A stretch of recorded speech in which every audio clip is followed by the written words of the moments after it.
Andy Hausman nasceu no dia 18 de fevereiro de 1984 em St. Louis, no estado do Missouri, nos Estados Unidos. Seu pai abandonou a família antes da menina nascer e ela nunca o conheceu. Quando Andy tinha 1 ano de vida, sua mãe casou-se com um homem chamado Ronald e eles tiveram um filho. Andy se dava muito bem com o padrasto e o irmão mais novo. Ela era uma criança muito tranquila que procurava ser amiga de todos ao seu redor. A família morava em uma área residencial muito tranquila e em 1993, quando a menina tinha 9 anos, ela estava na 4ª série do ensino fundamental e para ir à escola precisava pegar um ônibus. E a parada ficava a algumas centenas de metros de sua casa, então os seus pais deixavam que ela fosse sozinha. Na maioria das vezes, Andy ia ao ponto de ônibus com os filhos dos vizinhos, e quando voltava da escola, geralmente as crianças eram vigiadas por alguns moradores das casas que ficavam ao longo da estrada. Aquilo era uma espécie de tradição entre os vizinhos que se davam muito bem. No dia 18 de novembro de 1993, a Andy foi para a escola normalmente e terminou seus estudos por volta das 15 horas, voltando para casa junto com seus coleguinhas de classe. Eles pararam na parada de ônibus e a garota foi junto com seus colegas para suas residências. No entanto, as outras crianças moravam mais próximas à parada e mais ou menos na metade do caminho, a Andy acabou ficando sozinha.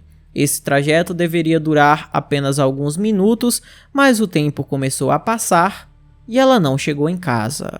Depois de cerca de meia hora desde a chegada do ônibus, os pais da menina começaram a ficar muito preocupados. Andy parava frequentemente no caminho para conversar com outras crianças, mas nunca havia demorado tanto. A mãe e o padrasto dela decidiram sair e percorrer o trajeto da casa até o ponto de ônibus. Eles conversaram com outras crianças que estudavam com a menina e confirmaram que ela tinha vindo com eles. Ao saber disso, os pais começaram a ficar ainda mais preocupados.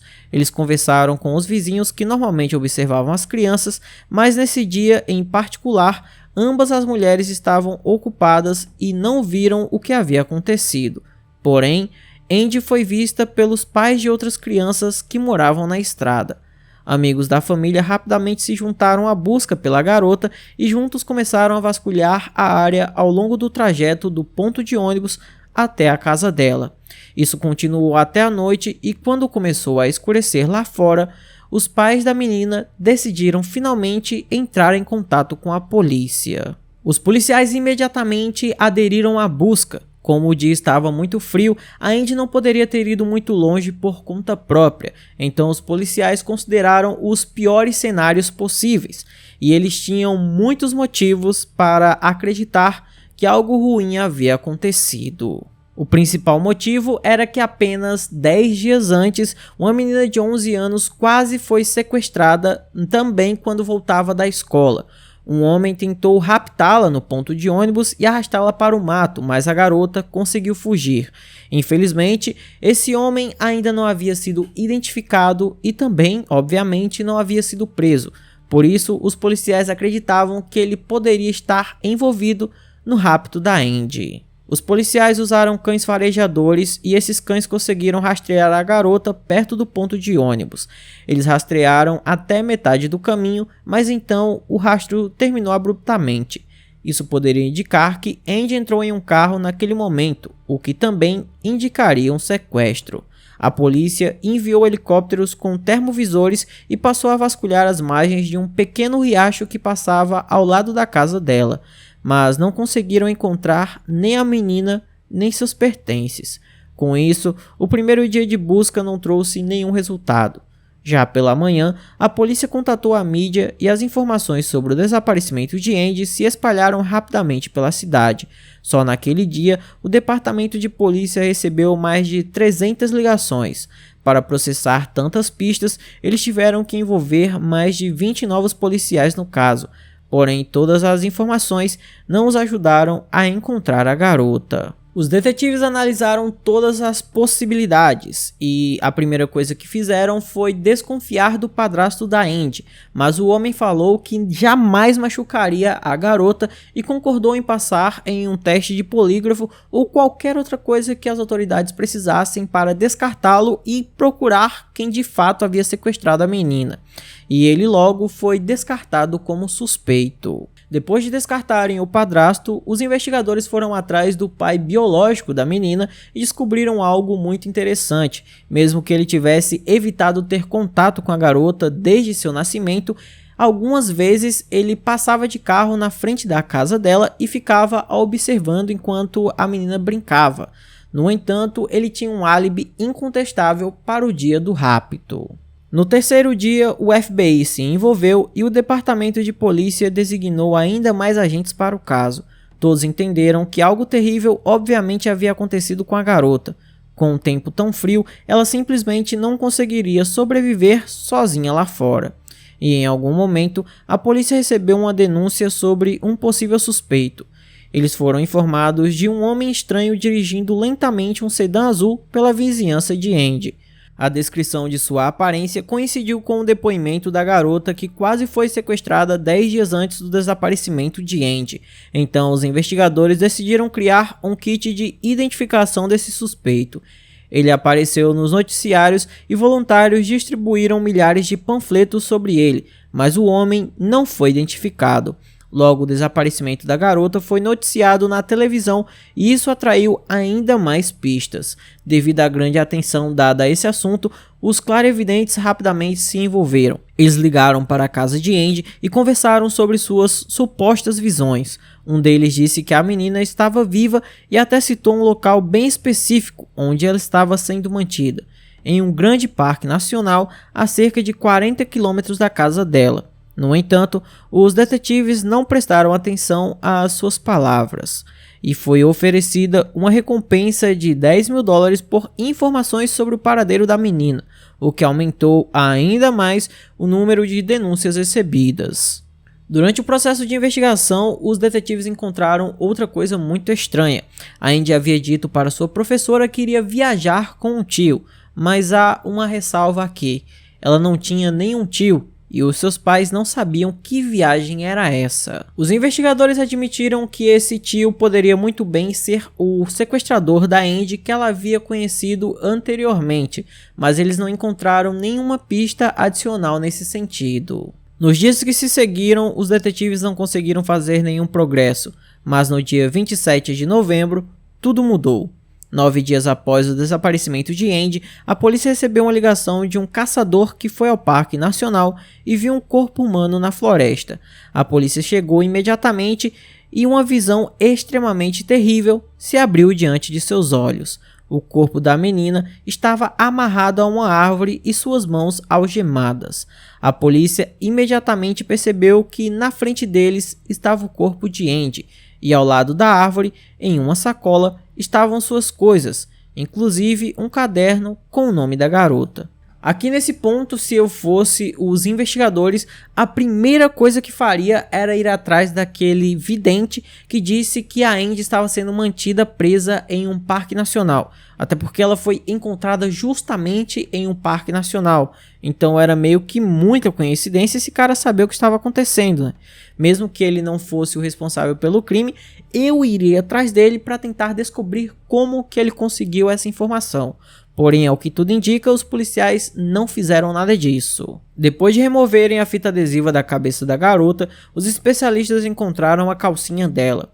Depois disso, eles estabeleceram que a garota havia tido a vida ceifada poucas horas antes de ser descoberta.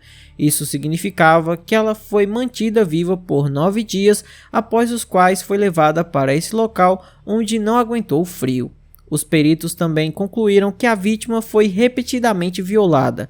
Cientistas forenses examinaram cuidadosamente todos os itens encontrados na cena do crime e conseguiram encontrar uma impressão digital na fita. Eles tentaram então encontrar algumas correspondências nos bancos de dados e entre os suspeitos, mas não deu em nada.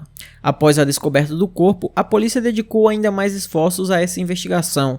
Os residentes locais ficaram chocados com tamanha crueldade e temiam por seus filhos. eles não deixavam mais as crianças sozinhas. Nisso, poucos dias após a descoberta de Andy, a ansiedade dos moradores da cidade piorou ainda mais. No dia 1º de dezembro daquele ano, uma menina chamada Cassie, de 10 anos, desapareceu após pedir à mãe para ir visitar algumas amigas. Ela morava em uma cidade que ficava a apenas 16 quilômetros da casa da Andy e ela também tinha uma idade muito próxima, o que fez com que todos acreditassem que o mesmo responsável por raptar a Andy estava envolvido nesse caso.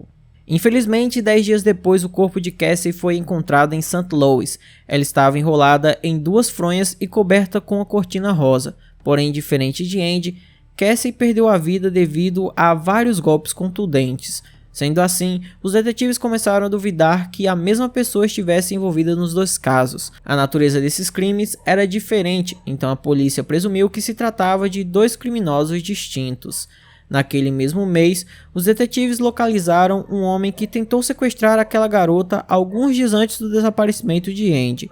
Ele era Gary, de 37 anos, que costumava ir a St. Louis para trabalhar. Ele foi imediatamente investigado nos 2 crimes, no entanto, o homem tinha um álibi confiável. Ele não estava na cidade no momento do desaparecimento de Andy e Cassie. Porém, durante a investigação, ele admitiu ter abusado de outras 4 meninas e acabou pegando 5 anos de prisão. Já em fevereiro do ano seguinte, os detetives conseguiram fazer um grande avanço, não no caso da Andy, mas sim no caso da Cassie, pois quando encontraram o corpo dela, eles viram algumas marcas de pneus e após analisarem, determinaram que aquelas marcas pertenciam a algumas caminhonetes que eram muito utilizadas por uma locadora de automóveis muito popular na região. Com essa informação, os detetives perguntaram aos moradores locais se eles haviam visto alguma caminhonete com a logo dessa empresa, que era estampada em todas e era um adesivo muito grande, e logo eles conseguiram uma informação muito relevante.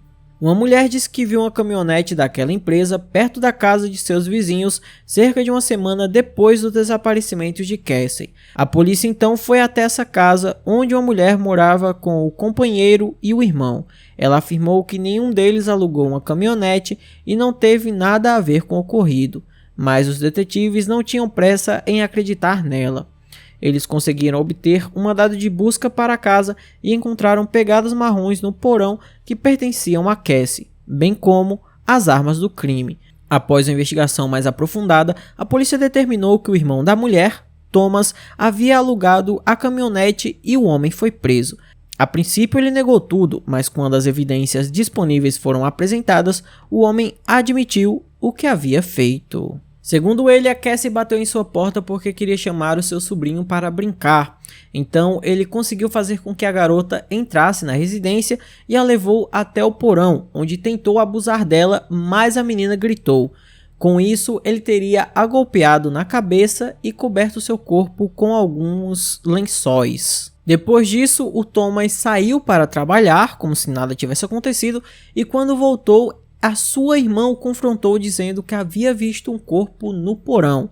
Ela não queria saber do que se tratava, só queria que ele se livrasse daquele corpo. Mesmo assim, o Thomas teria deixado o corpo da Cassie no porão por cerca de uma semana, pois estava ocorrendo uma grande busca por ela e ele tinha muito medo de que fosse pego quando estivesse tirando o corpo de lá. Então, após se passar uma semana, ele alugou uma caminhonete e levou o corpo dela até St. Louis, onde jogou no meio da rua. Como resultado, após ser preso, o Thomas foi condenado à pena de morte e morreu na prisão após algum tempo de doença. Doença essa que não fica muito clara, então pode ter sido qualquer coisa. Com isso, a investigação congelou, e alguns anos após a morte de Andy, os investigadores notaram que a recompensa por informações iria expirar. Porém, o empresário local doou $250 mil como recompensa para que eles continuassem procurando. Naqueles anos, esse valor foi um dos maiores já disponibilizados, e a polícia passou a receber outras pistas. Porém, nada teria acontecido até 2001, quando os detetives receberam uma ligação que vinha da prisão. Um homem chamado Corey Fox admitiu mais de 10 tentativas de homicídio incluindo o assassinato de Andy Roseman. Os investigadores imediatamente foram falar com ele e o homem disse que sequestrou Andy na rua junto com um conhecido. Eles a levaram para uma casa onde a mantiveram por vários dias.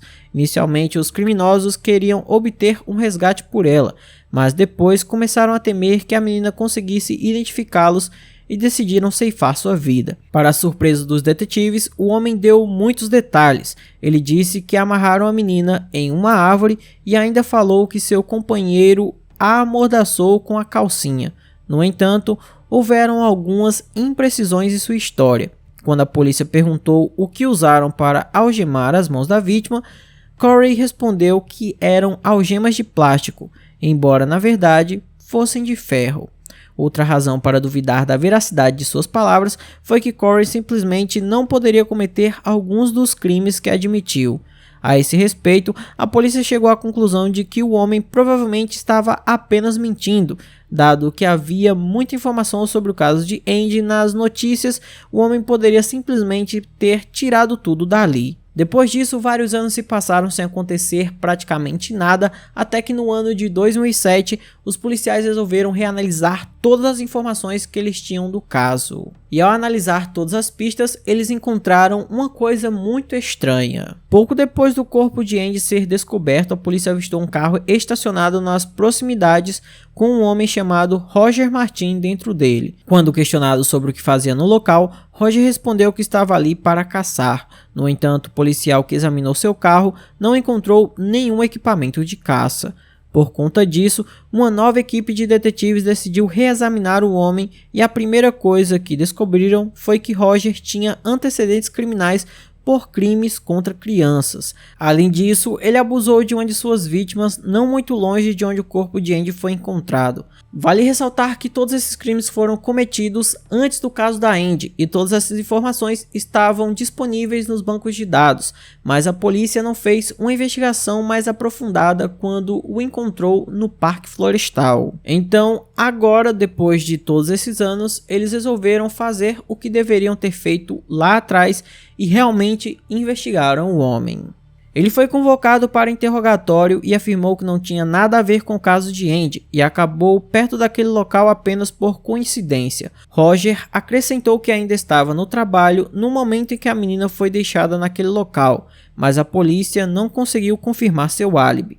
No total, o interrogatório durou 9 horas, mas os detetives não conseguiram nenhum resultado. Eles pegaram as impressões digitais de Roger e as compararam com as impressões encontradas na fita da cabeça da vítima. Com isso, os especialistas determinaram que não havia correspondência e o homem foi libertado. Mas a polícia não teve pressa em riscar Roger da lista de suspeitos, mesmo não tendo nenhuma prova sólida. No entanto, o caso ficou paralisado até 2018, quando uma nova equipe foi designada para investigá-lo. Esse grupo contaria com novos detetives que iriam reexaminar todas as pistas encontradas desde o início.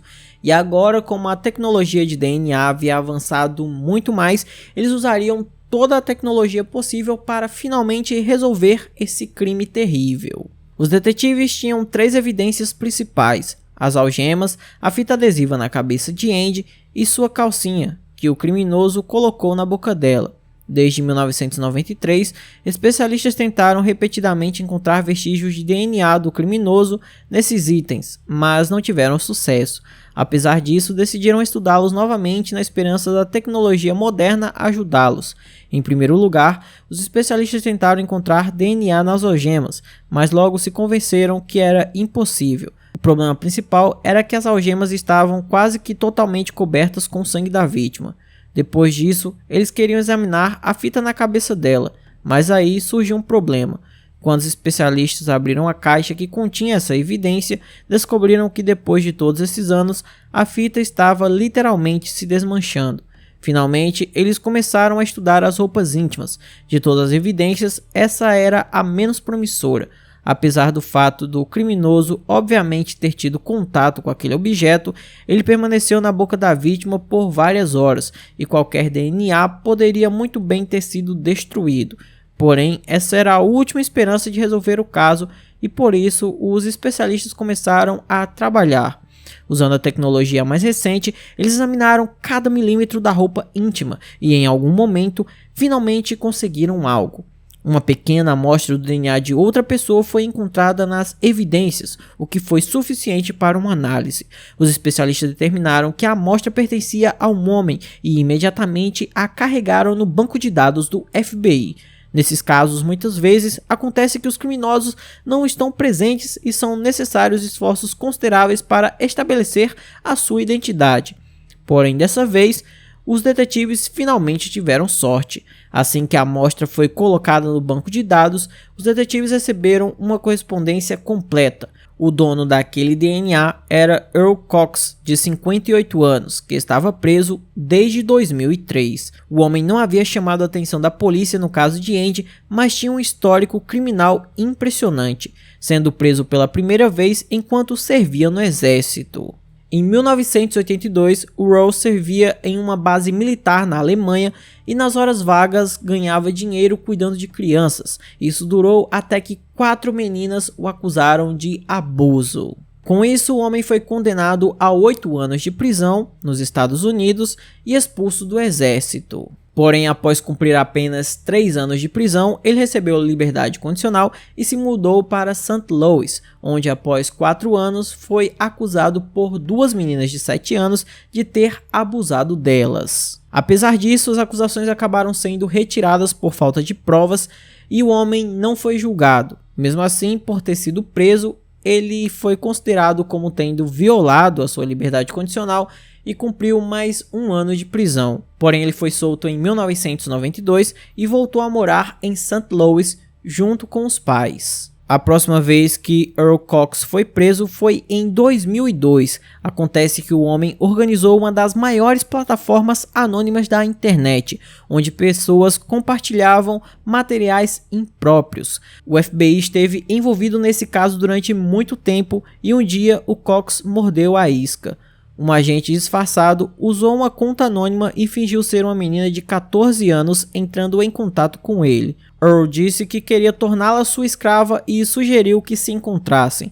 Ele lhe enviou dinheiro para uma passagem para a cidade e foi ao local combinado. Mas ao invés da garota, o homem foi recebido por agentes do FBI e foi preso na hora. Em seu computador foram encontradas 45 mil fotos de crianças, além de evidências de que ele era o organizador da plataforma. Graças às informações recebidas, as autoridades detiveram mais de 60 homens ligados ao site, sendo uma das maiores operações do país. Já em 2003, Earl foi condenado a 10 anos de prisão. Porém, quando seu tempo de detenção terminou, o juiz se recusou a libertá-lo, explorando uma brecha na lei que lhe permitia fazer com que as pessoas que representassem sérios riscos para as crianças permanecessem atrás das grades. Com isso, o Earl Cox permaneceu na prisão até 2019, quando o DNA dele correspondeu ao encontrado na cena do crime de Andy Hausman. Por isso, os investigadores foram até a prisão falar com ele, mas o Earl negou tudo e disse que não tinha nenhum envolvimento no caso. Os policiais sabiam que não tinham como o homem se livrar do julgamento devido às provas de DNA, mas eles resolveram seguir por outro caminho. Os investigadores contataram o advogado de Earl e disseram que buscariam a pena de morte para ele no caso da Andy. No entanto, se o homem confessasse o crime, a acusação recusaria a execução em favor da pena de prisão perpétua. Aparentemente, o Earl sabia perfeitamente que iria perder o caso, então decidiu fazer um acordo. Os detetives o visitaram novamente na prisão e ele contou a sua versão dos fatos. É importante ressaltar que uma parte do que ele disse parecia muito improvável, mas o que os policiais precisavam era que ele confessasse o crime, então o que ele falou já servia. Earl disse que no dia 18 de novembro de 1993 estava dirigindo pela área onde morava sua mãe e sua irmã. O carro dele parou no meio da estrada e ele tentou descobrir a causa da pane. Naquele momento, um ônibus escolar com várias crianças parou no ponto.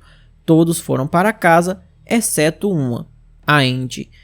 Ela caminhou e esbarrou em Earl e falou com ele. Após uma breve conversa, o homem achou que a garota estava com frio e a convidou para entrar no carro. Segundo suas palavras, a garota teria concordado.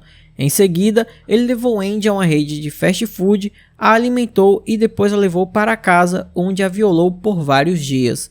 Algum tempo depois, ele decidiu se livrar dela, a levou até o local onde seu corpo foi encontrado e a amarrou em uma árvore. No momento em que ele fez isso, a menina ainda estava com vida. Os detetives duvidaram fortemente de alguns aspectos dessa história.